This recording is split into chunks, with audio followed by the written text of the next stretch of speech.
মার্কিন president Donald Trump যুদ্ধবিরতির ঘোষণা দেওয়ার পরও ইরানে হামলা চালিয়েছে ইসরায়েল। দেশটির টেলিভিশন মাধ্যম চ্যানেল 12 এ তথ্য জানিয়েছে।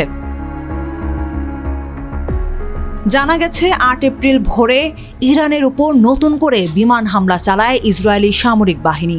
ট্রাম্পের ঘোষিত ২ সপ্তাহের যুদ্ধবিরতির পরেই এই হামলা চালানো হলো। চ্যানেলটির দাবি, ইসরায়েলের দিকে ক্ষেপণাস্ত্র ছোড়া অব্যাহত রেখেছে ইরান। জবাবে ইরানের ক্ষেপণাস্ত্র উৎক্ষেপণ সংক্রান্ত স্থাপনাগুলো লক্ষ্য করে হামলা চালিয়েছে ইসরায়েল। এদিকে ইরান ও যুক্তরাষ্ট্র দুপক্ষই ২ সপ্তাহের যুদ্ধবিরতিতে সম্মতি দিয়েছে।